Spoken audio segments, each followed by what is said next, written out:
to Chrissy's Books. It's your homegirl Chrissy here. Thank you so much for staying tuned. So for this week, I have an interesting read, and it is Hood Feminism, Notes from the Women That a Movement Forgot by Mikki Kendall. So this book has been on my list since its release in early 2020, in the pandemic days, as I like to call it. This was a book that a lot of people were reading at the time and raving about it, and it's gotten quite a lot of praise in the feminist scene.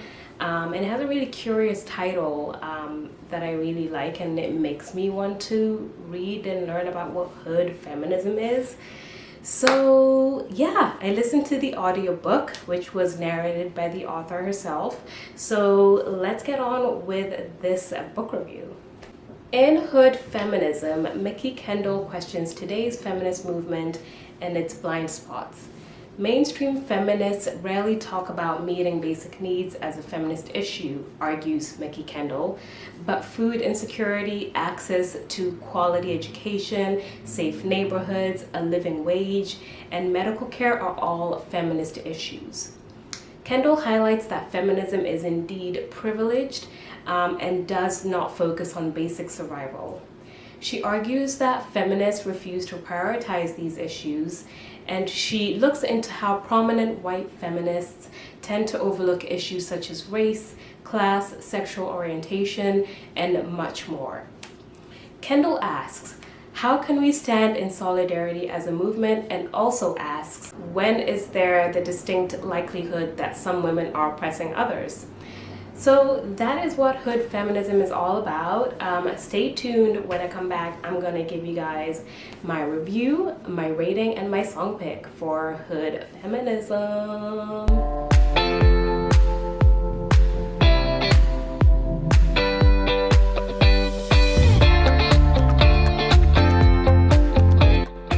Welcome back. Thank you so much for staying tuned to my book review. By the way, I apologize that it's been a hot minute since I have done a book review. I have been so busy, and also I'm reading a really big book at the moment, but there will be more book reviews coming your way. It's just been a really busy time. But anyway, back to the review for Hood Feminism. So as a feminist myself, I love reading different perspectives when it comes to dissecting feminist ideas and challenging those ideas. You'll see from my range of books that I've read a lot of feminist books, so I just always love reading different perspectives and, you know, trying to understand the world of feminism as a whole. I would definitely say that this book is an absolute must-read for white feminists, as it forces them to look inward and question the challenges of feminism as a whole. And I listened to the Audible, which was narrated by the author, and I really thoroughly enjoyed listening to this book. Kendall blends her own personal life experiences with the numerous topics that she dissects in each section of her book. And in all honesty, I agreed with like 90% of what she was talking about. I found myself like agreeing with her. I'm like, yes, oh my gosh, yes, I never thought about it that way. Like, so you will kind of maybe find yourself agreeing with her at times. And I just really enjoyed all the different challenges that she brought in this book. As a person of color, I can understand where she's coming from and some of the challenges that she's faced in her life as a feminist and as a Black woman living in our day, time, and age. I've definitely often thought that feminism sometimes can be a bit too broad and doesn't truly look at the whole scope of issues that lead to feminist problems. And in this book, she gets into politics, she gets into inequality for all genders, gun violence, homelessness, poverty, housing, reproductive systems, abortions, like social class, like a whole plethora of subjects that she gets into.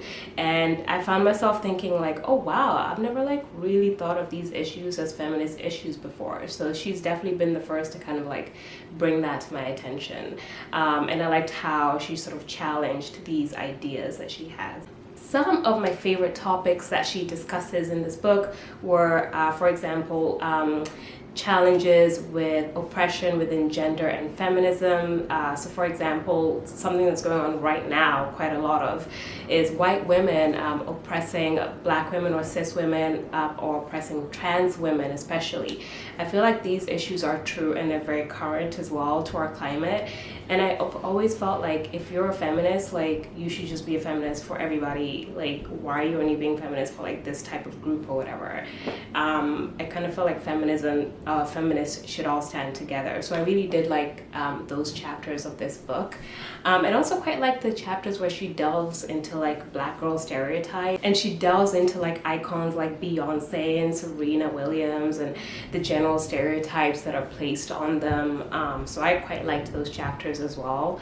And I thought that this book was interesting, and I feel like all feminists should read this book or listen to it, whether you agree or disagree with it. I always think it's just, knowledge is just really good to have, you know, even if it's something that you don't really want to hear. I think it's just good to kind of educate yourself and listen to different perspectives. The one disclaimer I will give about this book is that it is very, very US based. So a lot of the issues that she talks about are problems that mostly happen in the US. And I know this because I used to live in the UK, so kind of some of this stuff is just not relevant to other countries. Like, for example, the gun violence, the healthcare system. I feel like the poverty in the US is especially quite high. I mean, it is actually in other countries as well. So, but yeah, I just kind of felt like it was definitely more like US based. So if you're reading this book and you're like in the UK or like in Japan or whatever, there might be some stuff that might not be relevant to you. And then the only other thing I had is that sometimes I felt like the chapters kind of jolted like very quickly to like another topic. And I kind of would have liked if she maybe elaborated a little bit more with some of the topics that she discusses. There's a lot of different topics she discusses. But like all in all, I enjoyed it. Like I didn't like think that the book was awful. I actually thought it was a really cool book and I thoroughly enjoyed reading it or listening to it. So with all that said, let's get into my rating for Hood Feminism. So I gave Hood Feminists, with a really long title, a rating of 8 out of 10. Y'all. So I thought that this book was a really great read. I definitely would recommend it to my fellow feminists, male, female, whatever sex you are. I think it's a book that everybody should read. And it was a great read. I enjoyed it. If I could describe Hood Feminism with 4 words, they would be, I'm reading from my notes because I can't remember what the words are. Refreshing. Sorry, it's very loud where I am. Refreshing. I thought this book had quite an interesting and brutal view on white feminism, but in a good way. She questions a lot to do with how we view feminism and what needs to change with like fresh eyes. So I kind of liked her fresh take on this book. It was just a refreshing kind of read. Talks about black feminism and just like all the different issues that there are surrounding feminism. So yeah, first word is refreshing. The second word is analytical. And that is because she really delves into some interesting topics in this book that I've never really thought about that would have to do with feminism, such as homelessness, social class, gender identity, just to name a few. And it was quite an inquisitive read and raises a lot of interesting points. So analytical is my second word. My third word is engaging. And I definitely was not bored while reading this book. Like I was looking forward to like hitting that play button every time. And she covered a plethora of interesting topics. I liked how she mixed in her own life experiences as well, which kind of like just felt a bit more like legit and genuine. I really liked that. And I was just gripped the whole way through. So for me, it was engaging.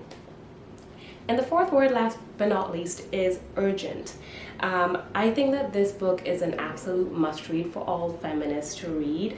White, black, all races, whatever you are. Even if you don't agree with the topics that she brings up in this book, I feel like you're kind of better off having read it. Kind of like my book review for Cast. I feel like everybody should read that book. You should just read it. It's a must read, and you get like lots of different perspectives as well, which I always think is a great thing. So all in all, just to wrap up this book review, this is a great book for white feminists, Black feminists, all feminists, you know, male, female, whoever.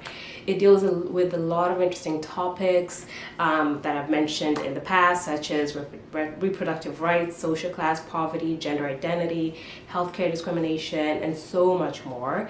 And Kendall blends in her own life experiences throughout this book.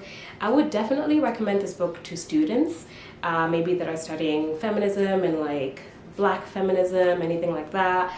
It's quite a good and interesting book to read for your syllabus.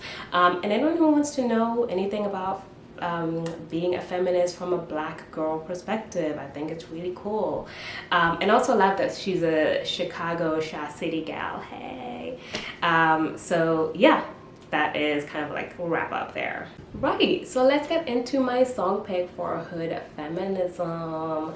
So I knew for the song pick that I wanted it to be by a Black female rapper, and also an old school rapper. I don't know, I just felt like it just needed to be an old school song with this book. And yeah, I had a lot of songs in mind, but there was one song that kind of stood out to me that felt like strong female, like Black feminist. And I feel like this female rapper is 100% a feminist, and she's so cool. And the song pick that I chose for this read is called U.N.I.T.Y. U.N.I.T.Y. U.N.I.T.Y. by Queen Latifa. It's just such a dope song, and I feel like all in all feminists should like stand together and unite, you know, and I just kind of feel like this song totally reflects this book. And also the music video is really dope. You should just check it out. So much cool like fashion, and the 90s was such a cool period. So yeah, that is my song pick. Thank you so much for watching my book review, y'all. Please comment, let me know your thoughts if you've read it, if you're planning to read it. And please like and subscribe. I read all kinds of books, like all kinds, you can see from my page. And that's it. Thank you so much and have a great week.